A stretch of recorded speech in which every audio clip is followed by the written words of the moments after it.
এটার উপর তারা নির্ভর করে ওলামারা। তা হানাফি মাযহাবের যে ফিকহ, যে সমস্ত বড় বড় ফিকহের কিতাব রচনা হয়েছে, সেটা যদি আপনাদের সামনে একটা ফিরিস্তি আপনাদের সামনে পেশ করা হয়, তাহলে বুঝবেন যে কত গণ্ডগোল। আমরা আগেই বলছি যে 400 বছর পর মাযহাবের উৎপত্তি এবং প্রকাশ পেয়েছে। এখন যারা মাযহাবের বড় বড় উলামা, তারা যখন নাকি কোন রেফারেন্স দেয়, সেই সমস্ত মাযহাবের বই থেকে রেফারেন্স দেয়। এখন শুনেন, হানাফি মাযহাবের সবচেয়ে প্রসিদ্ধ বই, এটাকে বলা হয় কুদুরি। কি নাম? কুদুরির থেকে তারা রেফারেন্স দেয়। এই কুদুরি যেটা, সেটা হচ্ছে ইমাম আবু হানিফা রাহমাতুল্লাহ মারা যাওয়ার 300 বছর পর, 300 বছর পর কি হয়েছে? লেখা হয়েছে 500 হিজরিতে।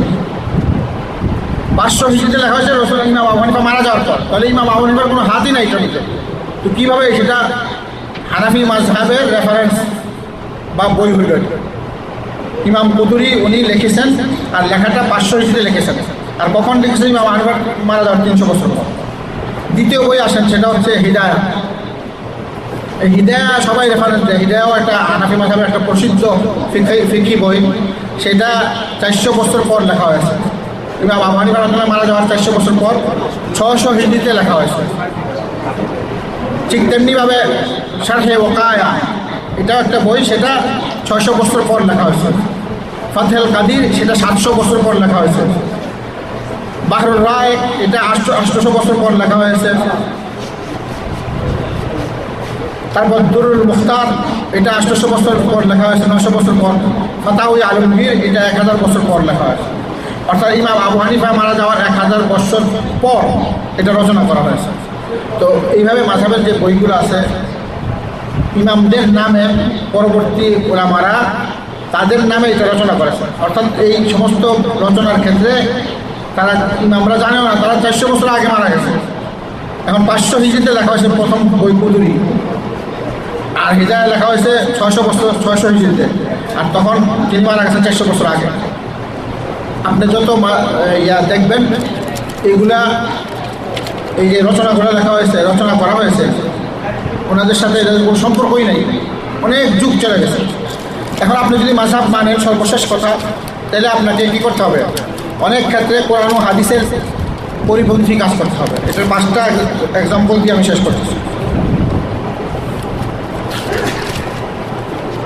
আপনি যদি মাযহাব মানতে যান, তাহলে যেটা গণ্ডগোল হবে সেটা কি, অনেক ক্ষেত্রে কোরআন হাদিসের পরিপন্থী কাজ করতে হবে। এখন শুনেন, 1 নম্বর, যেমন হাদিসে আছে যে আন আবি হুরায়রা রাদিয়াল্লাহু আনহু قال قال রাসূল সাল্লাল্লাহু আলাইহি ওয়াসাল্লাম ইযা শারিবাল কালব ফি ইনাই আহাদিকুম ফালইয়াগসিলহু 7 মাররাত।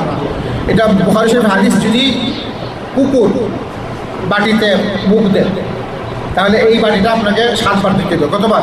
7 বার। এটা হলো বুখারীর সহিহ হাদিস। আর হিদায়ার কিতাবে লেখা আছে, কিতাবুত তাহারার মধ্যে লেখা আছে 3 বার দিতে হবে। কয়বার? 3 বার। হিদায়ার বই লেখা আছে। আর হিদায়ার বইটা 400 বছর পর লেখা হয়েছে। তো সেখানে হাদিসের বিরুদ্ধে কথা লেখা হয়েছে। এটা 1 নম্বর। বুখারী শরীফের হাদিস হিদায়াতে আপনি দেখেন, কিতাবুত তাহারা খুঁজে দেখেন, 3 বার যে কুকুরে মুখ লাগাইলে সেটা ধুইতে হবে। রাসূল বলতেছেন কয়বার? 7 বার। কিন্তু এখন আপনি যদি মাযহাব মানতে যান, 3 বার দিবেন, পাক হবে না, আপনি বিপদে পড়বেন। 2 নম্বরে আসেন, আন উম্মে ওয়ারাকা, একজন মহিলা, তার থেকে হাদিসে বর্ণনা করা হয়েছে যে রাসূলুল্লাহ সাল্লাল্লাহু আলাইহি ওয়াসাল্লাম মেয়েদেরকে ইমামতি করার অনুমতি দিয়েছিলেন। মেয়েরা মেয়েদের মধ্যে কী করবে? ইমামতি করবে। এই হাদিসটা আবু দাউদে সহিহ হাদিসে বর্ণনা করা হয়েছে। কিন্তু আল হিদায়া গ্রন্থে লেখা আছে যে মেয়েদের মধ্যে মেয়েরা জমাতে নামাজ পড়া যায় না, ইমামতি করা যায় না। কারণ আপনি যদি মাযহাব মানেন, তাহলে মেয়েদের মধ্যে ইমামতি করা যায় না। তখন আপনার রাসূলুল্লাহ সাল্লাল্লাহু আলাইহি ওয়াসাল্লামের হাদিসের বিপরীত কাজ করা হচ্ছে, সহিহ হাদিস। 3 নম্বর, আর আব্দুল্লাহ ইবনে যায়েদ থেকে বর্ণনা আছে রাসূলুল্লাহ সাল্লাল্লাহু আলাইহি ওয়াসাল্লাম বৃষ্টির নামাজ পড়তে গেছেন। রাসূলুল্লাহ বৃষ্টির নামাজ পড়েছেন। হাদিস যে রাসূলুল্লাহ খারাজা রাসূলুল্লাহ সাল্লাল্লাহু আলাইহি ওয়াসাল্লাম বিন-নাস ইলাল মুসাল্লা ইয়াসতাসকি ফাসাল্লা বিরাকাতাইন জাহারা ফীহিমা আল-কিরাআ ওয়াস্তাকবালা আল-কিবলা ইয়াদউ ওয়া রাফা ইয়াদাইহি ওয়া হাওয়ালা রিদাহু হিনা ইস্তাকবালা আল-কিবলা। রাসূলুল্লাহ সাল্লাল্লাহু আলাইহি ওয়াসাল্লাম বৃষ্টির জন্য 2 রাকাত নামাজ পড়েছেন এবং সেখানে জাহিরি তেলাওয়াত করেছেন এবং নিজের চাদরকে উল্টা করেছেন এবং দোয়া করেছেন হাত উঠান। এটা হচ্ছে বুখারী শরীফের 978 নম্বর হাদিস, মুসলিম শরীফের 894 নম্বর হাদিস। কিন্তু হিদায়াতে লেখা আছে যে সারা বৃষ্টির নামাজ পড়া কোনো সুন্নত না। বৃষ্টির নামাজ পড়াটা কি সুন্নত না। এখন আপনি যদি মাঝহাব মানেন তাহলে আপনি বৃষ্টির নামাজ পড়বেন না।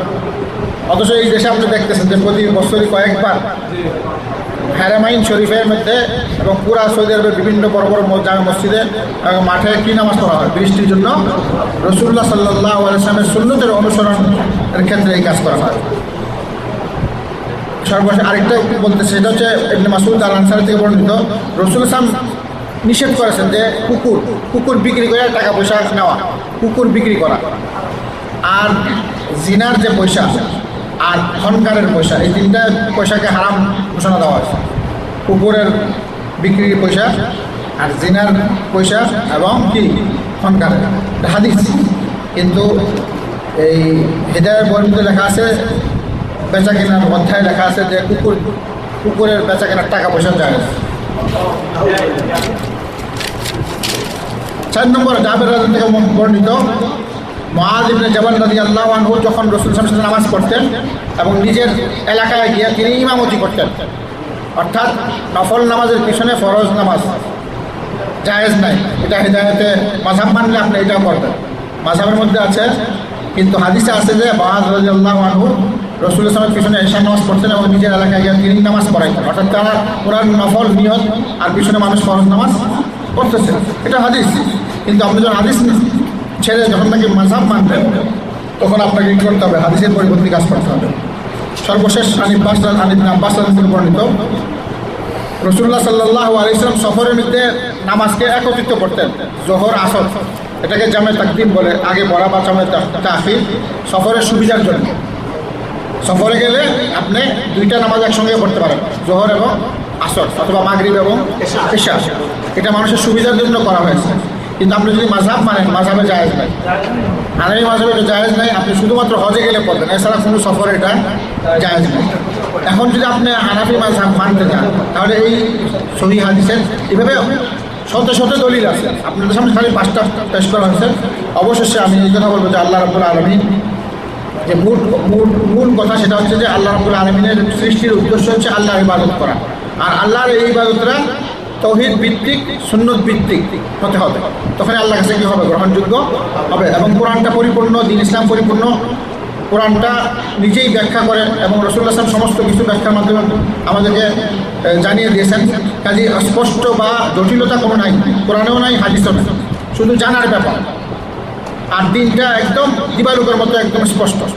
কাজেই যখন আমরা আল্লাহর ইবাদত করতেছি তো আল্লাহর ইচ্ছা মতো আমাদের করতে হবে, সেটা হচ্ছে কোরআন এবং হাদিসের আনুগত্য করা। তা আল্লাহ তাআলা আমাদের সবাইকে জীবনের সকল ক্ষেত্রে যেন আমরা কোরআন ও হাদিসের অনুসরণ করে আল্লাহর ইবাদত বাস্তবায়ন করতে পারি, তৌফিক যেন আল্লাহ আমাদের দান করেন। আর এই ইবাদতের মাধ্যমে যেন আল্লাহ তাআলা আমাদেরকে দুনিয়াতে শান্তি দেন এবং পরকালে কঠিন আযাব থেকে মুক্তি দেন এবং রাসূলুল্লাহ সাল্লাল্লাহু আলাইহি ওয়াসাল্লামের সুপারিশ আমাদেরকে দেন এবং বিনা হিসাবের জন্য জান্নাতুল ফিরদাউস দান করেন। আমিন। ওয়া আখিরু দাওয়ানা আলহামদুলিল্লাহি ওয়া সাল্লাল্লাহু আলা নাবিয়িনা মুহাম্মদ ওয়া আলা আলিহি ওয়া আসহাবিহি আজমাইন বিরহমাতিকা। في الأميين رسولا منهم يتلو عليهم آياته ويزكيهم ويعلمهم الكتاب والحكمة। তিনি মহান সত্তা, যিনি উম্মীদের মধ্যে তাদেরই একজনকে রাসূল করে পাঠিয়েছেন, যে তাদেরকে তাঁর আয়াত শোনায়, তাদের জীবনকে সজ্জিত সুন্দর করে এবং তাদেরকে কিতাব ও হিকমাত শিক্ষা দেয়। وَإِن كَانُوا مِن قَبْلُ لَفِي ضَلَالٍ مُبِينٍ। অথচ ইতিপূর্বে তার স্পষ্ট গোমরাহিতে নিমজ্জিত ছিল।